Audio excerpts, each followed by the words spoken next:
মর্তের মাটিতে মনুষ্যবা কেমন তার চরিত্র, কেমন তার স্বভাব, চল আজকের আমাকে দেখতেই হবে। লক্ষ্মীকে বসিয়ে, সাবিত্রীকে বসিয়ে মা জগৎজননী দুর্গা সব থেকে ছলনাময়ী। এইবার মা কি করেছে, একটা বৈষ্ণবের রূপ ধরেছে। রূপ ধরে যাচ্ছে কোথায়, ওই মর্তের মাটিতে অনুসুয়া মাকে পরীক্ষা করবে বলে লাঠিটা তুলতে তুলতে গেছে। অনুসুয়া বাড়িতে আছিস মা? দরজা খুলেছে সকালবেলা। বাবা আপনি আসুন, আমা দুটো খেতে দিবি মা? ওটা মা দুর্গা ছদ্মবেশে এসেছে, পরীক্ষা করবে বলে। খেতে দিবি মা? বলে বাবা প্রসাদ তো দেব, কিন্তু এখন তো আমার স্বামীর কিছু সেবা দেওয়া হয়নি, আর যতক্ষণ না আমি আমার স্বামীকে সেবা দিই ততক্ষণ আমি কাউকে কিছু দিই না। অপদার্থ, আগে অতিথি সেবা, তারপরে অন্য কাউকে সেবা দিতে হয়। তুই জানিস না শাস্ত্রে এইটা নির্দেশ? বলে বাবা ওটা আমি জানি, কিন্তু সবার বিধানের সঙ্গে আমার বিধানটা উল্টো। আগে আমার পতি সেবা, তারপরে অতিথি সেবা। মা দুর্গা তো ভিতরে ভিতরে রেগে যাচ্ছে, বলে এত বড় সাহস, আগে অতিথি সেবা দেবে না, আগে স্বামী সেবা? তাই দেখাচ্ছি ওর মজা, দেখি ও কি করে আজকের আমার সেবা দিতে পারে। এইবার অনুসুয়া মা পতি সেবা দিয়েছে, আর পতি সেবা দেবার পরে এইবার যেই না অনুসুয়া মা ওই অতিথি রূপী বৈষ্ণবকে সেবা দিতে গেছে, যা যা রান্না করেছে ওই জগৎজননী মা ছলনাময়ী এসে সব খেয়ে নিচ্ছে। যত যত অন্ন ব্যঞ্জন দিচ্ছে শুধু খেয়ে ফেলছে, কারণ এটা তো মা ছলনা পরীক্ষা করতে এসেছে। যত দেয় তত খায়, যত দেয় তত খায়। এবার খেতে খেতে মা হাড়ি সব শূন্য হয়ে গেছে, কিচ্ছু চাল ডাল হাড়িতে তো নেই, আর অন্ন ব্যঞ্জনও রান্না নেই। ছুটে গেছে অনুসুয়া মা স্বামীর কাছে। স্বামী জানি না কে এসেছে, কোন দানব না দৈত্য, কিছু বুঝতে পারছি না। এত এত রান্না করে আমি দিচ্ছি, কিন্তু সব খেয়ে ফেলছে, বলছে আরো দাও আরো দাও। পত্রীমণি বলছে অনুসুয়া আমি তোমাকে বারবার বলেছিলাম তুমি আজকের অতিথি সেবাটা দিয়ে দাও, তারপরে আমার সেবা দাও, তুমি শুনলে না। এবার কি করবে করো, যদি অতিথি রেগে গিয়ে অভিশাপ দেয়? বলে না স্বামী, আমি একনিষ্ঠ ভাবে আমি তোমার চরণ সেবা করেছি। দেখো চাল ডালও ঘরে নেই, জ্বালানি কাঠও নেই, কি করবে? কিন্তু মায়েরা কেমন পতি সেবা করে, কেমন কৃপা দেখে। শূন্য হাড়িটা উনানে বসিয়েছে, কোনো জ্বালানি নেই, কোনো চাল ডাল নেই। স্বামীর কাছ থেকে গিয়ে কুমণ্ডলীর জলটা এনেছে, আর জলটা এনে হাতে ওই কুমণ্ডলীর জলটা দিয়ে একবার শুধু বলে উঠলেন ওম পতি পরমেশ্বরায় নমঃ, ওম পতি পরমেশ্বরায় নমঃ, ওম পতি পরমেশ্বরায় নমঃ, ওম পতি পরমেশ্বরায় নমঃ, ওম পতি পরমেশ্বরায়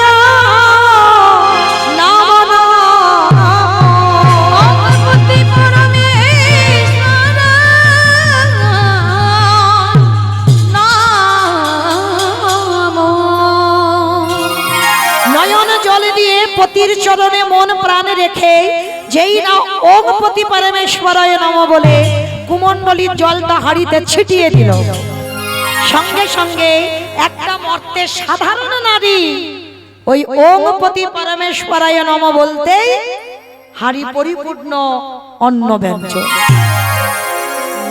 এইবার মহামায়াকে যত দিচ্ছে বাবা অন্ন ব্যঞ্জন ফুরাচ্ছে না। খেতে খেতে মা জগৎজননী ক্লান্ত হয়েছে, আর ক্লান্ত হয়ে আর খেতে পাচ্ছে না। আর যখন খেতে পাচ্ছে না, একেবারে দুয়ারে বসে আসন থেকে অন্তর্ধান হয়ে চলে গেছে। অনুসুয়া মা চমকে উঠেছে, আমি ঠিকই ধরেছি, ও অন্য কেউ নয়, কোনো সাধারণ লোক নয়, নিশ্চয়ই কোনো দৈত্য দানব বা দেবতা এসেছিল। দুর্গা ছুটে গেছে, লক্ষ্মীকে গিয়ে বলছে লক্ষ্মী অসম্ভব, ওই নারীকে পরাজিত করা অসম্ভব। জানি না কোথা থেকে, আমি তো সব খেয়ে নিলাম, জানি না কোথা থেকে আবার চাল ডাল এনে রান্না করে আমায় খেতে দিল। আমি খেতে খেতে ক্লান্ত হয়ে বললাম, কিন্তু না না না, এত তাড়াতাড়ি আমি জগৎজননী মা হার মানবো না। আমি দেখবো ওর কতটা শক্তি আছে, আরো পরীক্ষা নেব, দেখবো আমার এই পরীক্ষা থেকে ও কি করে উত্তীর্ণ হতে পারে। এদিকে অনুসুয়া মা রান্নাঘরে কাঠ নেই, স্বামীকে বলছে, স্বামী যাও না একটু জ্বালানি কাঠ এনে দাও, কাঠ না এলে রান্না করব কি করে। ঠিক আছে অনুসুয়া, ততক্ষণে তুমি বসো, আমি দেখছি একটু জঙ্গল থেকে কাঠ আনতে পারি কিনা।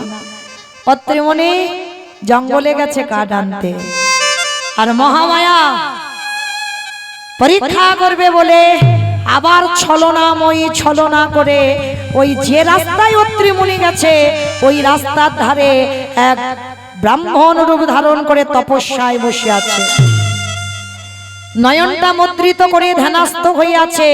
আর অত্রিমণি কাঠগুলো নিয়ে মাথাতে যখনই তুলেছে, হঠাৎ মহামায়ার ছলনায় হঠাৎ শরীর ক্ষীণ হয়ে গেল, হঠাৎ শরীর অসুস্থ, আর চলতে পারছে না।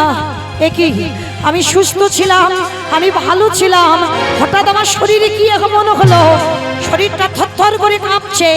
ওই রাস্তা দিয়ে আসছে, আর আস্তে আস্তে ওই মহামায়া যেখানে অতিথি রূপে ছিল, তপস্যায় বসেছিল, ওই কাঠের বোঝাটা নিয়ে মহামায়ার ওই কৃপায় ওই মহামায়ার গায়ের উপরে কাঠের বোঝা, যখনই কাঠের বোঝাটা পড়ে গেল, মহামায়া বলেন, অপদার্থ, তোর এত বড় স্পর্ধা, তুই আমার তপস্যা ভঙ্গ করলি, তুই আমার সাধনায় ব্যাঘাত ঘটালি, আমি তোরে ছেড়ে দেব না। আমি এই মুহূর্তে তোরে অভিশাপ দিলাম, তোর সর্বাঙ্গে হবে গলিত কুষ্ঠ ব্যাধি। যেই না বলা, সঙ্গে সঙ্গে ওই গায়ে বড় বড় ফোসকা পড়ে যাচ্ছে। একই বাবা ঠাকুর, আমি তো জেনে শুনে এই কাঠের বোঝাটা ফেলিনি, জানি না আমার শরীরে হঠাৎ কি হলো। আমি সুস্থ ছিলাম, আমি ভালো ছিলাম, হঠাৎ আমার মাথা থেকে কাঠের বোঝাটা পড়ে গেল, কিন্তু আমি তো কোনো জ্ঞান তো অন্যায় করিনি, আমাকে ক্ষমা করে দাও। ক্ষমা, তোর জন্য আমার ভজন নষ্ট হলো, তোর জন্য আমার তপস্যায় ব্যাঘাত ঘটলো, আমি তোকে ছেড়ে দেব না। শুধু তোর অঙ্গে কুষ্ঠ ব্যাধি নয়, আমি তোরে অভিশাপ আবার দিলাম, 1 মাস পর সূর্য উদয়ের সঙ্গে সঙ্গে তোর মৃত্যু হয়ে যাবে। সঙ্গে সঙ্গে অত্রিমণির অঙ্গ থেকে রক্ত মুছ ঝরে ঝরে পড়ছে। ভালো স্বামী কাঠ আনতে গেল, ভগবানের কেমন লীলা দেখুন, কেমন বিচার দেখেন, একটা নারীকে পরীক্ষা করবার জন্য কতটা শাস্তি দিচ্ছে ওই নারীটাকে।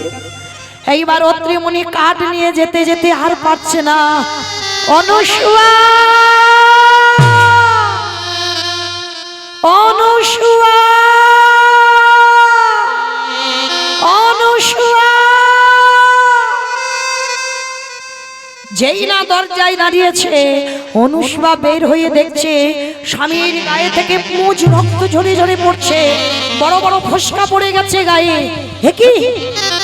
একই স্বামী, তুমি তো ভালো গেলে, তোমার গায়ে এত বড় বড় ফোসকা কি করে বললো? অনুসুয়া, আমি ভালো ছিলাম, আমি সুস্থ ছিলাম, জানি না কি যেন হলো আমার শরীরটা, হঠাৎ কাঁপতে কাঁপতে কাঠের বোঝাটা এক সাধুর গায়ে পড়ে গেল। ওই সাধু আমায় অভিশাপ দিল, সর্বাঙ্গে হবে আমার গলিত কুষ্ঠ ব্যাধি। সঙ্গে সঙ্গে বলে উঠলো অনুসুয়া মা, না বলো না, আমি সহিতে পারি না, আমি সহিতে পারি না।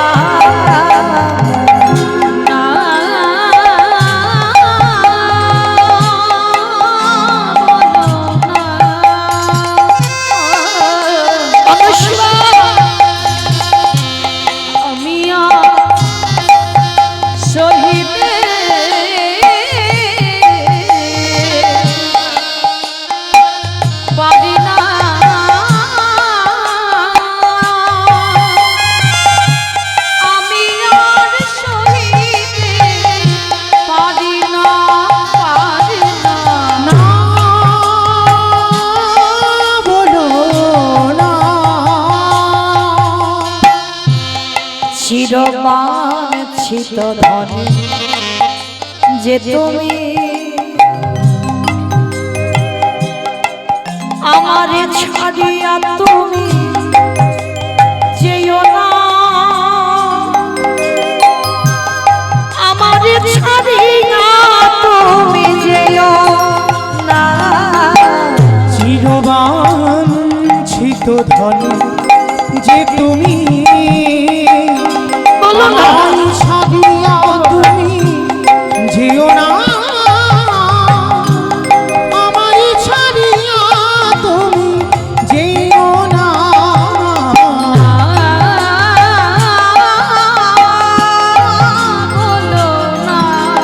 বলো না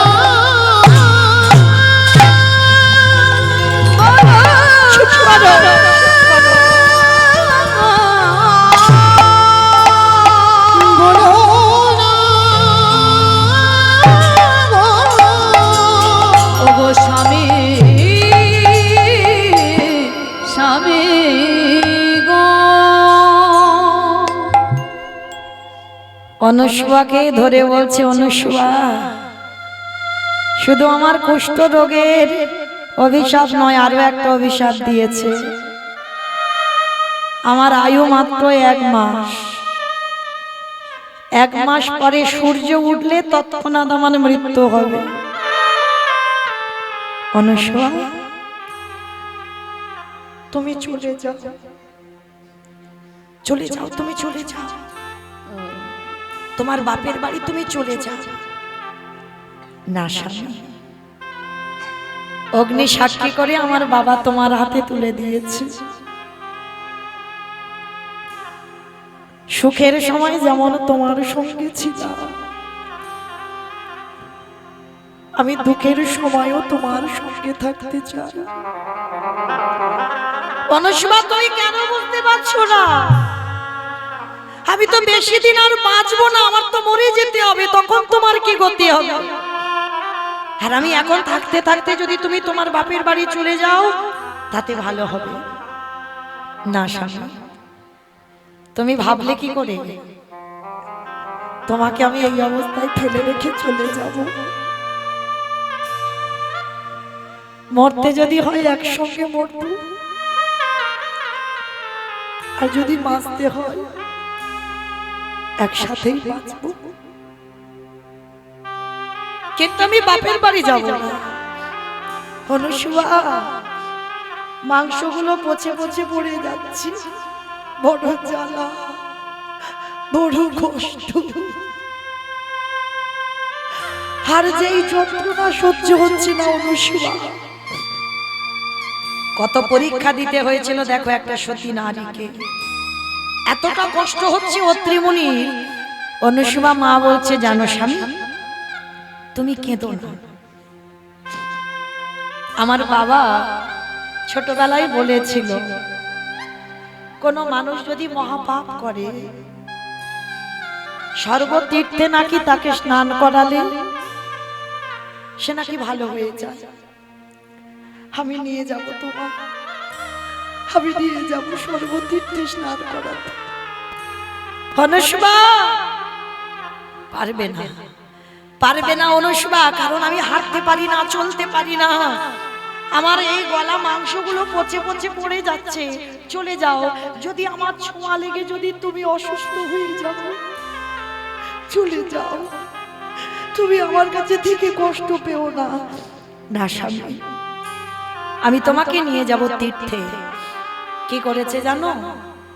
গাছের ডাল কেটে গাড়ি তৈরি করেছে, আর গাড়ি তৈরি করে গাছের শিকড় কেটে কেটে ওই দড়ি তৈরি করেছে। দড়ি তৈরি করে জঙ্গলে বাঁচত, দড়ি করে স্বামীকে ওই কাঠের গাড়ির উপরে বসিয়েছে। একটা নারী জাতি স্বামীর জন্য যদি প্রাণ চুরি,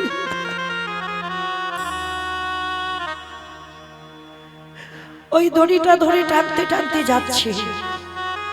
দয়াময়, ছোটবেলা থেকে বাপের ঘরে সারা জীবন কষ্ট পেয়েছি।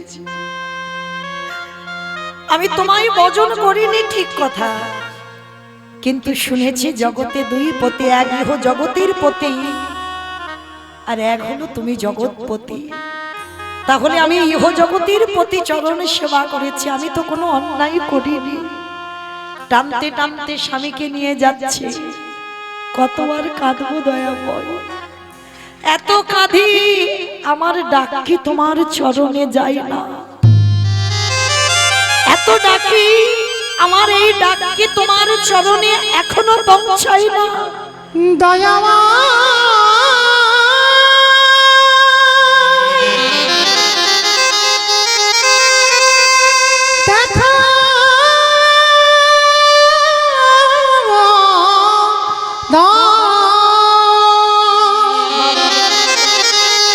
ওগো তুমি নাকি করুণা করুণাময়ী।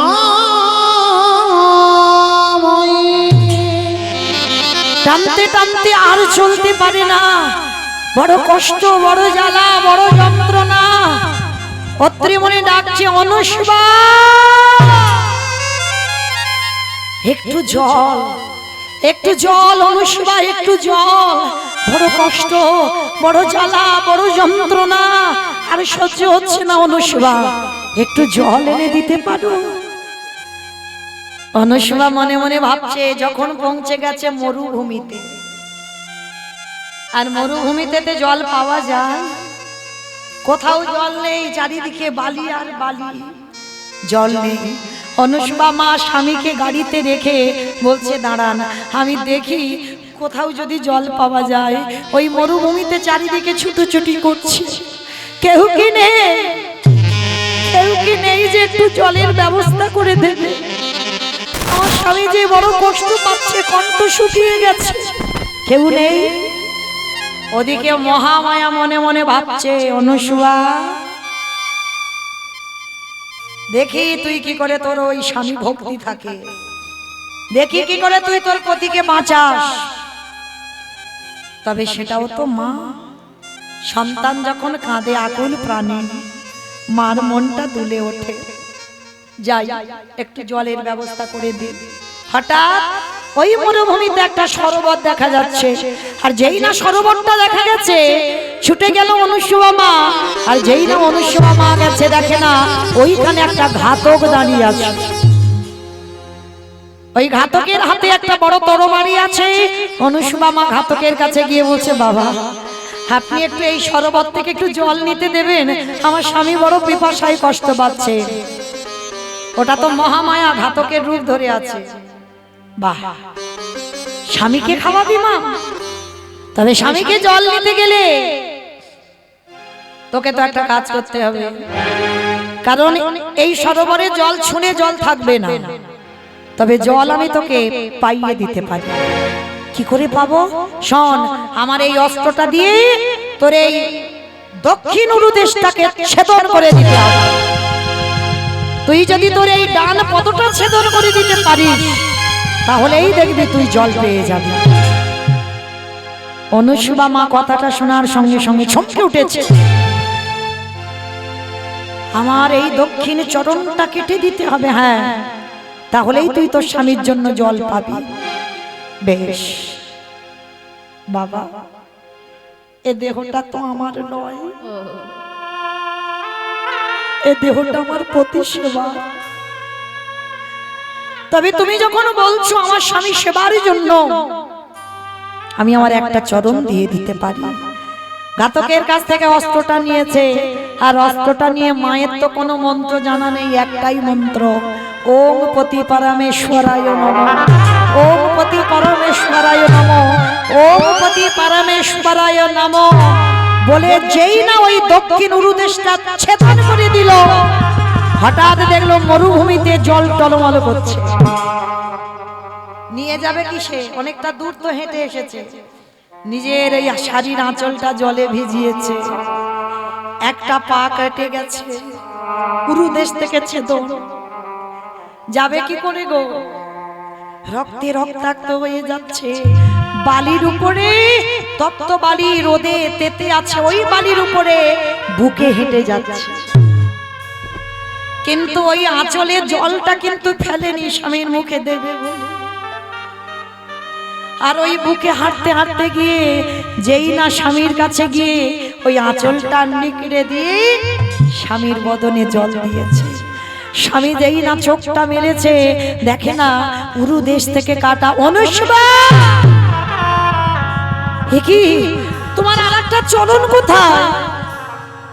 স্বামী, আমি গিয়েছিলাম তোমার জন্য জল আনতে। আগে ঘাতক বললো জল আমি তখনও পাবো যদি আমার দক্ষিণ উরু দেশটা কেটে দিতে পারি। তাই তো দিয়েছি স্বামী, তোমাকে বাঁচাবার জন্য তোমার অনুমতি নেইনি, তোমার এই দেহের একটা অংশ আমি ছেদন করে দিই। অত্রিমণি অনুসুবাকে বুকে ধরে বলছে, অনুসুবা এত স্বামী ভক্তি তোমার, এসো একদিন যদি আমি ভগবানকে সেবা করি, একদিনে যদি ভগবানের চরণ ভজন করি, আমি তোমার মাথায় হাত দিয়ে আশীর্বাদ করলাম, তোমার যেমন উরু ছিল আবার যেন তেমন হয়ে যায়। বলার সঙ্গে সঙ্গে যেই না কুমণ্ডলীর জলটা ছিটিয়ে দেওয়া, সঙ্গে সঙ্গে মা যেমন চরণ ছিল তেমন চরণ। দেখতে দেখতে অত্রিমুনির আর বাকি আছে 3টে দিন। 3 দিন পর চিরজনমের মতো অনুসুবার কাছ থেকে চলে যাবে। অনুসুবা শেষ বেলার মতো তোমার কোলে একটু মাথা রাখতে দেবে গো, আর তোমার কাছে আমার কিছু চাওয়ার নেই।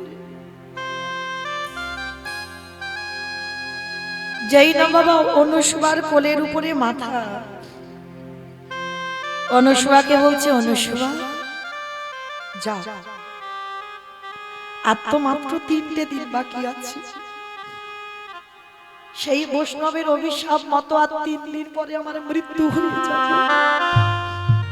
যাও, তুমি একটা কাজ করো, এবার আমাকে এই জঙ্গলে একা ফেলে রেখে তুমি চলে যাও, না হলে আমার মৃত্যুর পর সবাই তোমায় ছিঁড়ে খাবে। চলে যাও, তুমি তোমার বাপের বাড়ি চলে যাও। না স্বামী, তুমি ভাবলে কি করে যে স্বামীর সঙ্গে এতদিন কাটালাম আর 3 দিন বাকি আছে, আমাকে দেখতে হবে না? তোমার চরণের সেবা করে আমার অন্তিম সময়ে কি গতি হবে দেখতে হবে তো। স্বামীর মাথাটা কোলে নিয়ে বলছে, দয়াময়, একদিনে যদি আমি নিষ্ঠা ভাবে আমার প্রতি সেবা করে থাকি, সূর্যদেব উদয় হলে তবেই তোমার স্বামীর মৃত্যু হবে। তা স্বামীর মাথাটা কোলে করে নিয়ে ওই অনুসুবা মা বলে উঠলে, সূর্য দেবতা একদিন পরে ওঠো, সূর্য দেবতা একদিন পরে সূর্য দেবতা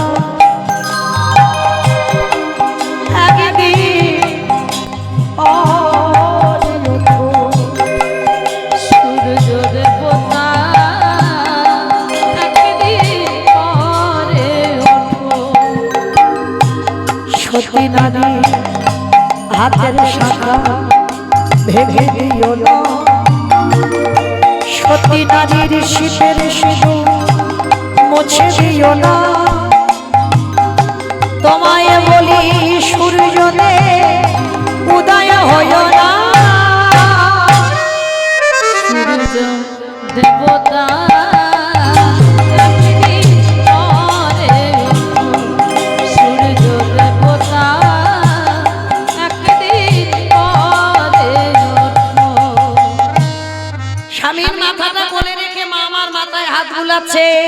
সূর্যদেবকে মনে মনে বলে উঠল, আর যেই না বলে দিল সঙ্গে সঙ্গে বাবা সূর্যদেবের ওঠার রাস্তা অবরোধ হয়ে গেল।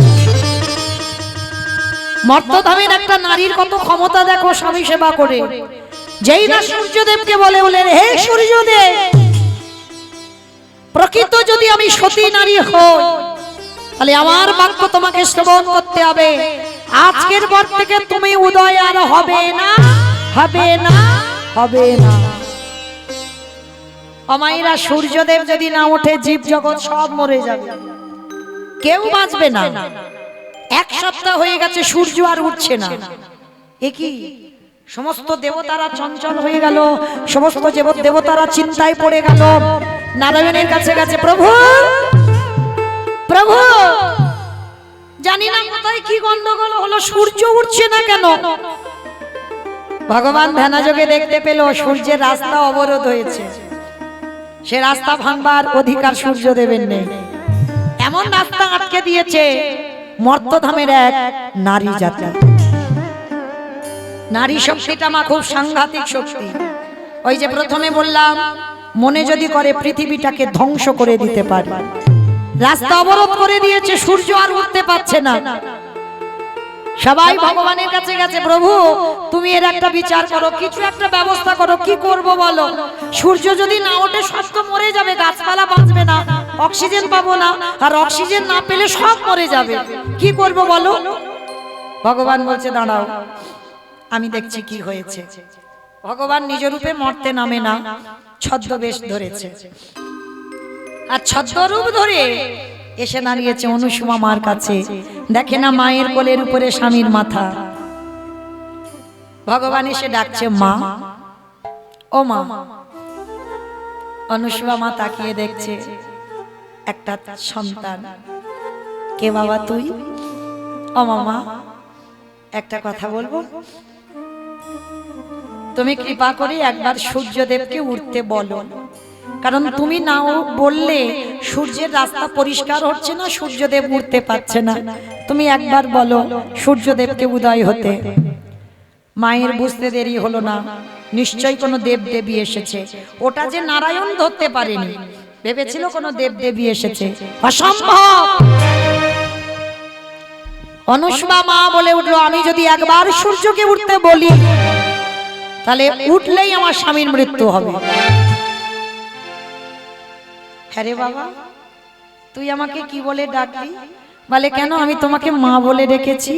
হ্যাঁ রে, কোন সন্তান কি পারে মায়ের শীতের সিঁদুর হাতের শাখা ভেঙে দিতে, মুছে দিতে? তুই কেমন ছেলে, আমায় মা বলে ডাকলি আর আমার হাতের শাখা শীতের সিঁদুর মুছে দিতে এসেছিস? ও মামা, আমি কথা দিচ্ছি, তুমি সূর্যকে উঠতে বলো। সূর্য যদি ওঠে তোমার স্বামীর মৃত্যু হবে ঠিক, নিয়মের অনুসারে অভিশাপের জ্বালা ভোগ করতে হবে। কিন্তু কথা দিলাম, পরক্ষণে তোমার স্বামী দ্বিতীয় কলেবর থেকে আবার নতুন করে জন্ম নেবে। অনুসুমা মা বলছে, আমি বোকা নয়, আমি বোকা নয়, কারণ আমার স্বামীর প্রাণ তো যমরাজ নিয়ে যাবে। যমরাজকে ডেকে পাঠাও, যমরাজ এসে বলুক যে আমার স্বামীর মৃত্যুর সঙ্গে সঙ্গে দ্বিতীয় কলেবর থেকে নতুন স্বামী, সুস্থ স্বামীকে ফেরাবে। তারপরে আমি বলবো সূর্যকে উঠতে। ভগবানও জব্দে পড়ে যায় বাবা। কোন কোন সময় এমন এমন জগতে ভক্ত আছে না, ভগবানকে এমন কায়দায় ফেলে দেবে, ভগবান কি করবে বুঝে উঠতে পারে না। বলে ঠিক আছে তাই হবে। এইবার কি করেছে বাবা, সঙ্গে সঙ্গে যমরাজকে খবর দিয়েছে। যমরাজ এসে হাজির, অনুসুমা মার কাছে এসে দাঁড়িয়েছে। মা, ঠিক আছে, আমি যমরাজ কথা দিলাম, তুমি সূর্যকে উঠতে বলো। বলার সঙ্গে সঙ্গে তোমার স্বামীর মৃত্যু হবে, আর মৃত্যুর পর দ্বিতীয় কলেবর থেকে তোমার নতুন স্বামী, সুস্থ স্বামী আমি ফিরিয়ে দেব। যমরাজ, তাহলে ত্রিসত্য করো আমারকে স্পর্শ করে। যমরাজ ত্রিসত্য অঙ্গীকারে আবদ্ধ হলো। এইবার অনুসুমা মা বলে উঠল, হে সূর্যদেব, তুমি যদি প্রকৃত আমার মতো একটা সাধারণ নারীর কথাই যদি উঠতে না পারো, আমি তোমার এক্ষুনি আদেশ দিলাম, তুমি এই মুহূর্তে উদয় হও, উদয় হও, উদয় হও। নিতাই গৌর প্রেমানন্দে। যেই না বলা সঙ্গে সঙ্গে সূর্যদেব পূর্বাকাশ থেকে উদয় হয়ে গেল। আর উদয় হবার সঙ্গে সঙ্গে অনুসবার কোলে মাথা ছিল অত্রি মুনির মাথা। উদয় যেই না সূর্য হলো সঙ্গে সঙ্গে অত্রি মুনির মৃত্যু হয়ে গেল। একদিকে মরা স্বামী পড়ে আছে, যমরাজ কথা দিয়ে গিয়েছিল দ্বিতীয় কলেবর থেকে আবার নতুন স্বামীর জন্ম হবে। দ্বিতীয় কলেবর থেকে আবার অত্রি মুনির জন্ম দিয়ে দিল।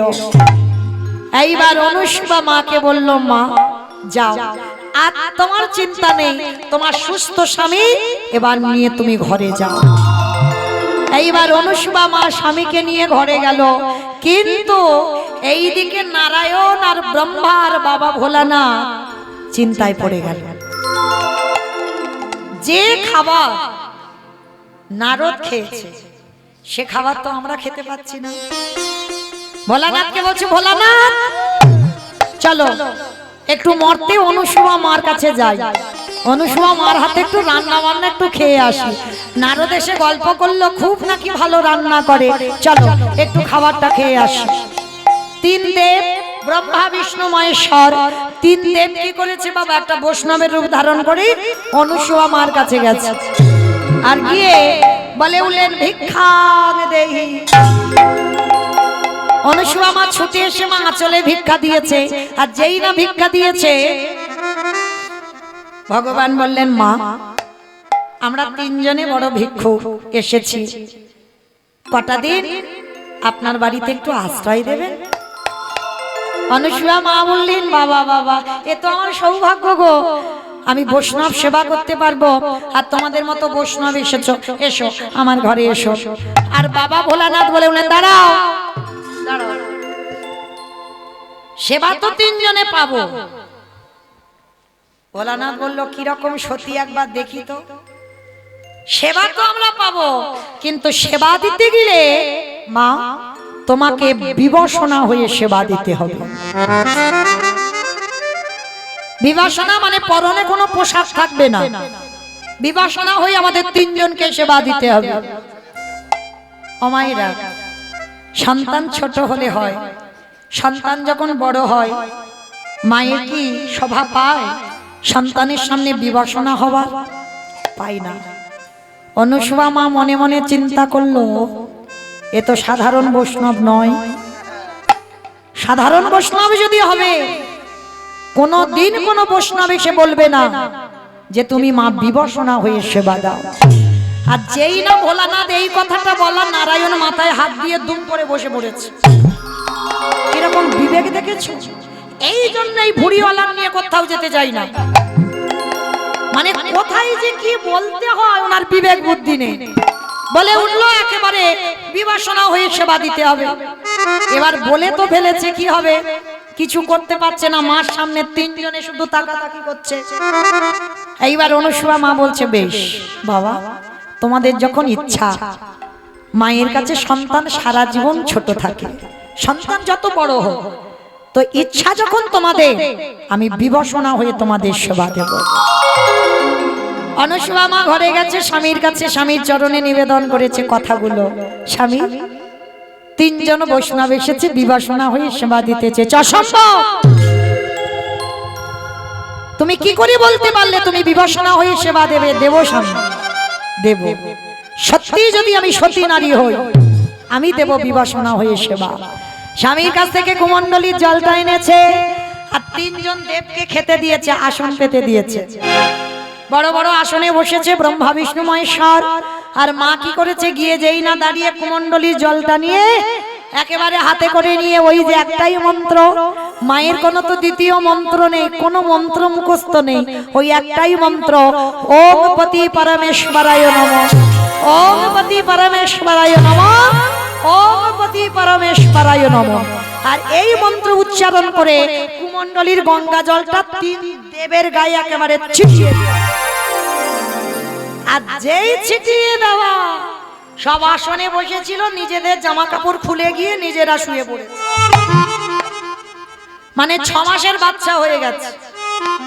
মাকে বলেছিল না বিবশনা হয়ে সেবা দিতে হবে, এইবার দেখ কেমন লাগে। তিনজনে আসনে বসেছিল, এইবার 3 দেব 6 মাসের বাচ্চা হয়ে শুয়ে পড়েছে। এইবার মা ভক্তের মনোবাসনা পূর্ণ করছেন, নিজে বিবর্ষণা হয়ে এক একটা সন্তানকে কোলে করে নেয়, আর মা অনুসুমা নিজের হাতে খাইয়ে দেয়। 6 মাসের শিশু, আর এমন মন্ত্রপুত জল দিয়েছে বাবা, 6 মাস থেকে আর 7 মাস হবে না, ও 6 মাসেই বাচ্চা থাকবে। এইবার যেই না 3 জনে বাচ্চা হয়ে গেছে, 3 জনে দেখা দেখি করছে, হ্যাঁ রে এইটা কি হলো, এইটা কি গন্ডগোলটা পাকালো ওই ভোলানাথ। মাকে বিবাসনা হতে বললো, শেষে আমরা বিবাসনা হয়ে বসে আছি। এইবার মায়েরা, নারী জাতিদের 2টো সন্তান হয়, যমজ সন্তান। এ অনুসুমা মায়ের যেন 3টে সন্তান। মা সারাদিন পতি সেবা করে, আর 3টে ছেলেকে নিয়ে সেবা করে। 3টে ছেলেকে ভালো করে সর্ষের তেল মাখিয়ে রোদে দেয়, কখন দুগ্ধ খাওয়ায়, কখন 3 জনকে কোলে করে নিয়ে ঘুম পাড়ায়। 3টে দোলনা টাঙিয়েছে, 3টে দোলনা টাঙিয়ে সন্তানগুলোকে ওই দোলনাতে দিয়েছে। আর দোলনাতে দিয়ে মার খুব মনে আশা, অনেক দিনে তো সন্তান ছিল না, 3টে সন্তান পেয়েছে একসঙ্গে। এবার মা কি করছে জানো, 3টে সন্তানকে নিয়ে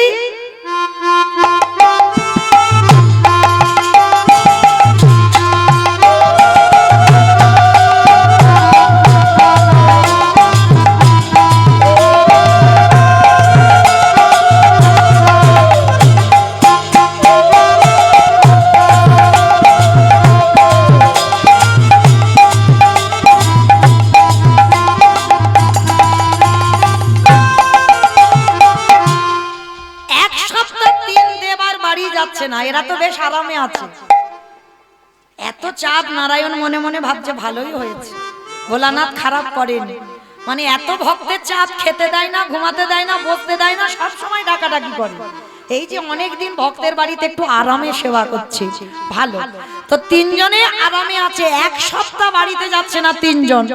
ওমা, হঠাৎ যদি তোমাদের স্বামীরা বাড়ি থেকে গায়েব হয়ে যায়, হঠাৎ 1 সপ্তাহ বাড়ি ফিরছে না, কি গো চিন্তা হবে না?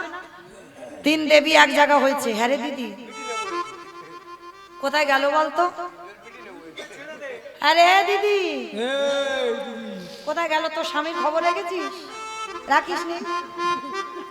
কিরকম তো সতী নারী, তো স্বামীর খবর টবর নেই। 15 দিন এসেছে, মানে 15 দিন কীর্তনে চলে এসেছে, স্বামীর খবর নেই।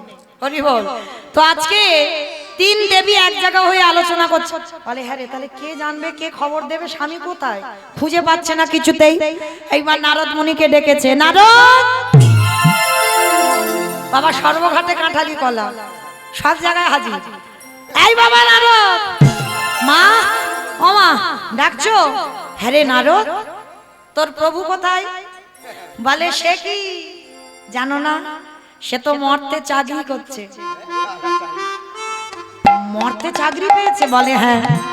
দেখো গিয়ে, যার জন্য তুমি এত রেগে যেতে, সেই বাড়িতে আরামে 1 সপ্তাহ বসে বসে খাচ্ছে, গিয়ে দেখে এসো। বলি সে কি? তাহলে তো দেখতে হবে। এইবার যেই না আমার 3 দেবী মনে মনে ভাবছে এই রূপে যাব না, মর্তে যখন যেতে হবে আমাকে সাধারণ নারী রূপ ধরতে হবে। 3 দেবী সাধারণ, আপনাদের আমাদের মতো একটা নারী হয়েছে। নারী হয়ে 3 দেবী 1 সপ্তাহ পরে অনুসুমা মার বাড়ি গেছে। মা ও মা, কটা দিন আপনার বাড়িতে একটু আশ্রয় দেবেন? অনুসুমা মা চমকে উঠলো, বাবা বাবা বাবা, 1 সপ্তাহ আগে 3 জন এসেছিল, 1 সপ্তাহ পরে এরা 3 জন, তাহলে এরা তো অন্য কেউ নয়।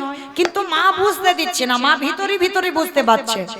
তাই এবার বলছে ঠিক আছে মা, শুধু একদিন কেন, যতদিন ইচ্ছা আমার বাড়িতে থাকো, অসুবিধা নাই। তো মাইরা এরা কি থাকতে গেছে? হরি বল, স্বামী খুঁজতে গেছে তো।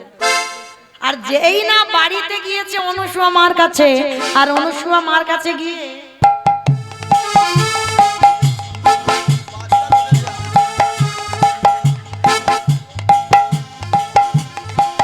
পাচ্ছে না, তো পাবে কি করে? তারা কি আর বড় আছে? তার তো সব বাচ্চা। হরি বল, চিনতে পারছে না তো। এইবার চারিদিকে যখন খুঁজে খুঁজে পাচ্ছে না, আর অনুসুমা মা ঘরের ভিতর থেকে দেখে যে এরা 3 জনে কি করে, দেখে হঠাৎ তিনজনে দোলনায় ঘুমাচ্ছি আর তিন দেবী সেইখানে গিয়ে দাঁড়িয়েছে।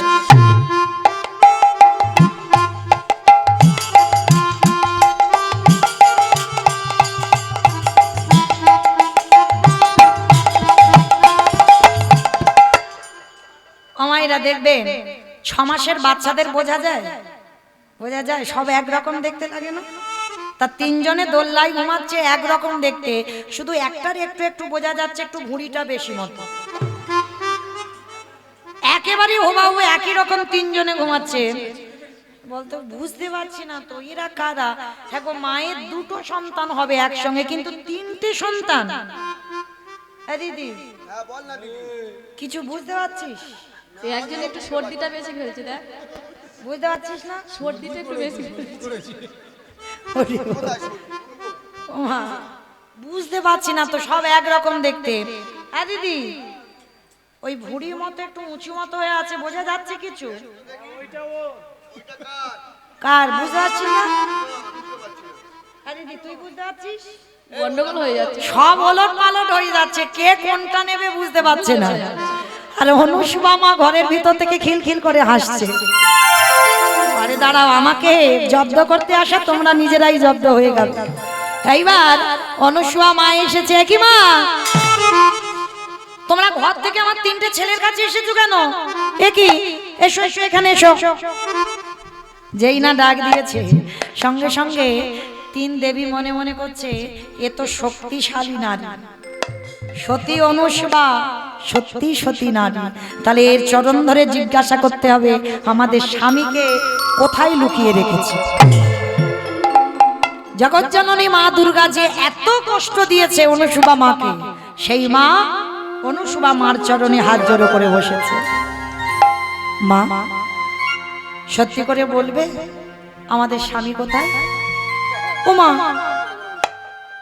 আমি কি করে জানবো স্বামী কোথায়? আগে বলো তুমি কে?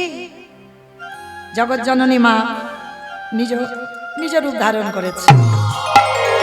আর যেই না নিজ রূপটা ধারণ করেছে সঙ্গে সঙ্গে অনুষ্বা মা দেখা মাত্র চমকে উঠে, মা মা তুমি এসেছো, আমার চরণে বসেছো, ওঠো। না, আমার তুলনায় তুমি অনেক বড়। আমি জগতের মা হতে পারি, জগৎ জননী দশভুজা দুর্গা হতে পারি, আমার থেকে তোমার শক্তি অনেক বেশি। বলো আমাদের স্বামীকে কোথায় রেখেছো? বলে দেখো মা, আমি রাখতে চাইনি। এই যে তিনজনে দোলনায় আছে, তোমরা নিয়ে নাও, চিনে কোনটা কার। বলে মা চিনতে পাচ্ছি না তো।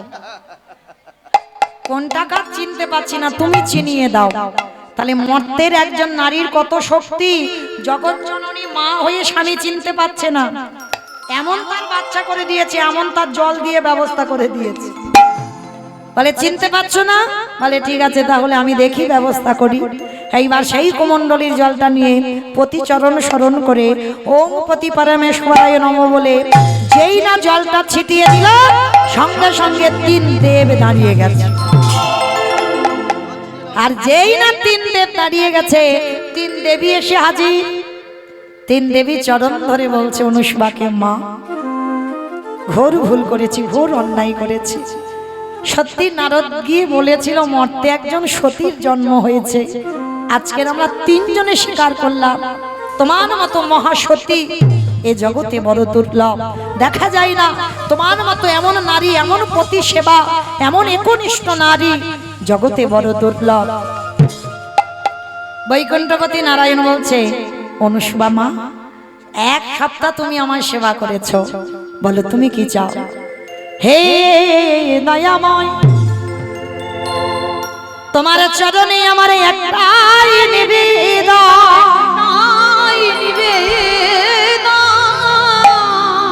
দিতে যদি হয় তুমি আমার একটা ধন দাও। কি দাও? অন্য কিছু চাই না, তোমরা তিনজনে আমার পুত্র রূপে এসো। তিনজনকে আমি পুত্র রূপে পেতে চাই। আমার গর্ভে তোমরা তিনজনে দ্বিতীয় কলেবর হয়ে আমার সন্তান হয়ে আসবে। কথা দিলাম তাই হবে। আমরা তিন দেব তোমার গর্ভে সন্তান রূপে যাব। আর সেই ত্রিদেব সন্তান রূপে এসেছিল সতী অনুসুবা মার গর্ভে। আর অনুসুবা মা বলল, প্রভু কৃপা যখন করেছ, আমার স্বামী একদিন আমাকে আশীর্বাদ দিয়েছিল আমি ব্রহ্মা বিষ্ণু মহেশ্বরকে ঘরে বেঁধে রাখবো, তাই পেরেছি। তাহলে আজকে যখন তোমরা সবাই এক জায়গা হয়েছ, কৃপা করে তুমি আমার সামনে একটু যুগল রূপে দাঁড়াও। ভক্ত বাৎসল্য ভগবান থাকতে পারল না, ব্রহ্মা বিষ্ণু মহেশ্বর একেবারে এসে অনুসুবা মার ঘরে যুগল রূপে দাঁড়ালো। আর সাক্ষাতে যুগল মাধুর্য দর্শন করলো।